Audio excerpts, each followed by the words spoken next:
like if he getting arrested, like the crime rate finna go down type.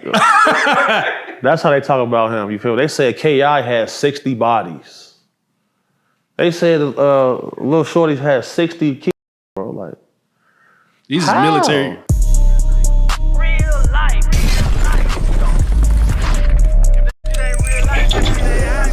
It ain't real life. Just a real life street stars. You know what time it is. Speaking of Diddy, man. Now, what I was gonna say, man. You know, you from Chi-Town, man. You from Chicago. You know what I'm saying? And Chicago is one of the, if not the most deadliest place on planet Earth. I want to ask you, you know, as a black man, you know, you sitting up here, you made it out of that. Right. Obviously, you know what I'm saying? And barely. I know barely. Can you, from your perspective, we seeing headlines today where you see the people that try to put a hit on Quando Rondo, all 5 of them go down. You see the people that with Big Duck, they all go down, OTF. Can you speak from your perspective, what is it about Chicago that makes it like that? Okay. So my personal point of view is, you know, Chicago is the birthplace of, you know, you got the St. Valentine's Day Massacre, you know. Explain that. What is this that? right here tatted on my arm, the Tommy gun, they call it the Chicago typewriter. You know, it's the home of Al Capone, Jeff Fort, Larry Hoover. It's a place where it's a segregated city as well. So like everybody don't get along. When you say everybody, we talking about black, white, different races of people. Gotcha. All don't get along. So you know, you got Chinatown, you got Little Mexico, you got where the Puerto Ricans is at. You got it's areas on the south side where it's only white people that live there, but you wouldn't really know until that you was there. So is it dangerous in them hoods too? Like if for you sure, was black, yeah, okay. for sure, So for you sure, gonna be playing. for sure. And in Chicago, like if you blow your horn at somebody in traffic, you better be ready to shoot it out. Like nobody is about to reason with you. Like the smallest things is gonna turn into violence. And the internet is making things more prominent now, but it's been like this since I was a kid. So like when we see academics highlighted, he's not exaggerating none of that shit. That's really how it is. No, that's no exaggeration. Yeah. That's how it's going down, for sure. Because in Chicago, it's murder over money. Why though? Like, how do you know how it got like that? What's the history of how it got like that? I'm just curious. Did it all start from the Tuka? Because like, you know, when you see the documentaries, right, they always go all the way back to the Tuka killing. It seems like that's what they always put as their starting point. But I know that probably ain't the real starting point. No, it's not the real starting point. So you got to think about it like this. Jeff Fort, the founder of the Black Peace Stones, right. He had a viral clip where he said to the police, you know, there won't be no killing without killing. He said it to the police. He had teamed up with Muammar Gaddafi, and they had a plan to shoot down a commercial airplane. Damn. What weaponry? They had one of them? Those in the city, bro. Yeah. Was it Rondo number 9 shit? Yeah, I'm getting chills talking about it, but like, yeah, those in the city, bro.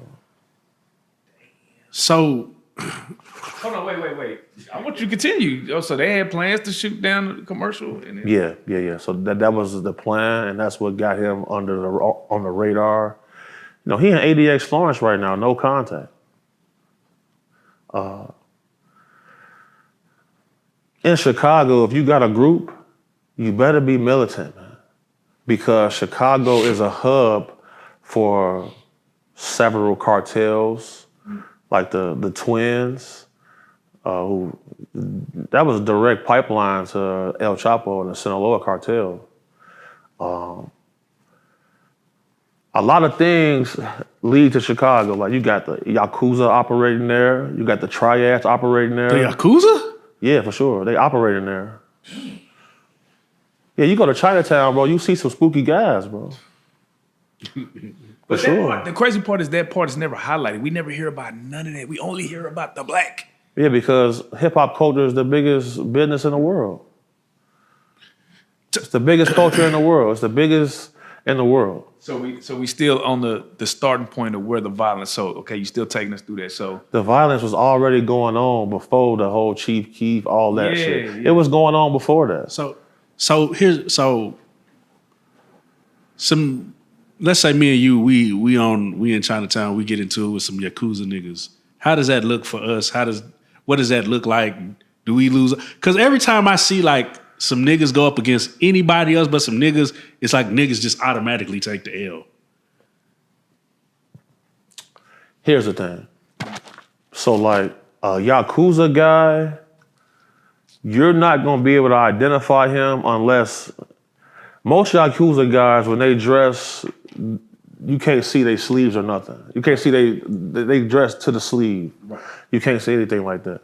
So like you gotta look at certain things. Like the reason I'ma know if someone's Yakuza or part of a triad or something like that, like you gotta look at their fingertips. If you see a guy with a missing fingertip, he operating underneath that act. Right. And they don't believe in poison in their own community. For sure. You feel me? Like so they're not gonna sell drugs in their community. So why didn't the blacks adopt that same ideology then? Here's the thing. So you don't see project buildings full of Chinese people. Right. And then you gotta look at it. All of the leadership for all of the street gangs in Chicago got removed. You used to have to get permission to kill somebody. You feel me? So once the organization was removed and the leadership was removed, their plan backfired. Because in every other country, they have task force for things they call blood feuds. Blood feuds is a big thing. Every other country, they have task force for blood feuds. They'll negotiate with groups of guys to keep things smooth. They didn't want to do that in Chicago, and it backfired. Because I'm here, I know exactly what you're talking about. Yes, sir. Because it's not so much that you would remove a leader from the street. You would go and have a sit down with them and say, "Hey, y'all got too much going on. We need that to." I mean, I used to watch the show Chicago PD. Okay. And I don't know if it's anything like, but oh boy, I forget his name. He wouldn't go arrest you. He wouldn't go arrest the gang leader. He pull up. He's like, "Hey, so y'all, one of your dudes shot a little girl over here on the other side. I need something done about that." Yeah, I didn't mean to cut you off. Go ahead, bro. Sorry. But no, and in the show they would do something with the dude, and it would just go back to business as usual. Right. But it just seems like in Chicago nobody's in charge. At least on the black end, it's like you remove these figures, and now you just got a bunch of niggas with guns. Blue state. It's a blue state. Yeah. Democrats cut the police balls off. They don't let them police like that no more. You used to be able to trade with them. Right. You want your buddy to get out? We need 10 guns. We want these type of guns. Don't bring us no bullshit guns. You can't do that no more. It's crazy. So let me ask you this. So, like I feel like a lot of the black people got their shit from the gangster movies, the Italian way and all that, right? How much does Chicago operate on that type of time? Or is it just they were under the Larry who are the leaders now that they were operating under? The leaders now? Yeah, that they operating under. Or is there any? I can't say that on her. I feel you. But there are some people that they Yeah. Okay, yeah, got you. So it ain't just no structure. There is some structure. There is some structure. But we gotta be careful with this. Okay. Yeah. There is some structure. Hold on. Yeah. So, drill music. Yes, sir. Did that ruin Chicago? Did that ruin Chicago as a whole? As a whole, the hip hop music scene, did drill music ruin hip hop? Period. It influenced the rest of the world for sure. Drill music is probably one of the worst things to take place in music. That's why it's banned in Jamaica, it's banned in Haiti, it's banned in Nigeria, it's banned in Kenya, it's banned in certain places. But the crazy part is, right, that's just, like you said, that's just Chicago everyday normal life that people gravitated to. So now you see documentary after documentary. You got Trap Lord Ross making documentary on Chicago. When you see these documentaries, how much of that stuff is accurate? What's the percentage that you would say, oh, they spot on, or they way off? I'll say about 20% of it be accurate. Oh shit! What be the part that be just off? Like, do they be over exaggerating how many people Von murdered and not like you know? They talked about him like they talked about him, bro, like he was Doug Messiah. John Wayne Gacy, like yeah, they talked about him like he was John Wick in the streets, bro. Like, you know, like if he getting arrested, like the crime rate finna go down type. That's how they talk about him. You feel? They said KI had 60 bodies.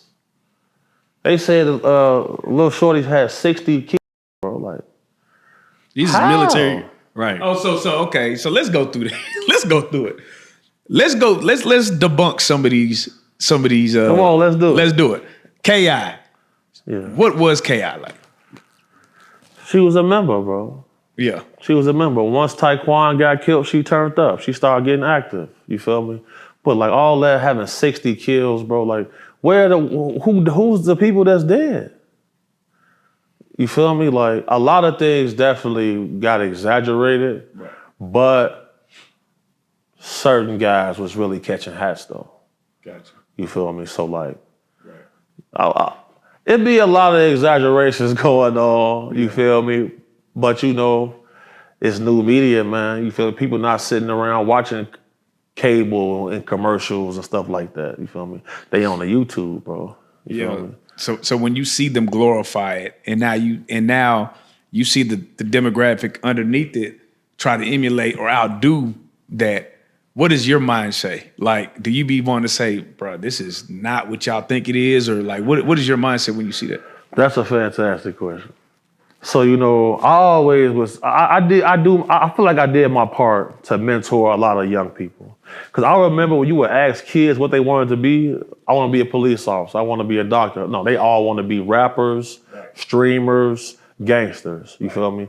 And the thing is, like, in Chicago, if people know you violent, bro, you feel me? You know, your name get mentioned with reverence. You feel me? If they know you a killer, bro, you gonna get special treatment for sure. And people see that. Like to make a name for yourself, especially out south. Out west, they believe in getting money. They get money out there. You feel me?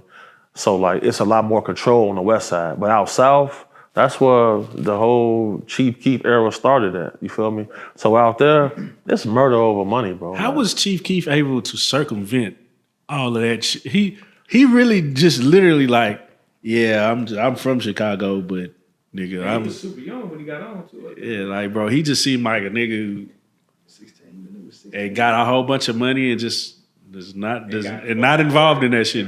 Yeah, he got away. He got away. Cause you know, in Chicago, like your own people, your worst enemy. You feel me? Like you could be the most coldest, realest, most gangster nigga ever. You go on the internet, it's gonna be 10 niggas come on there and say, man, he a bitch. How you gonna say he a bitch? He done smoked 5 of y'all last summer.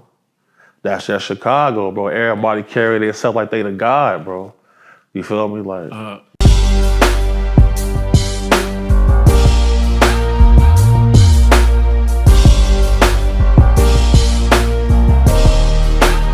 Shout out Reallyfe Street Starz, nigga.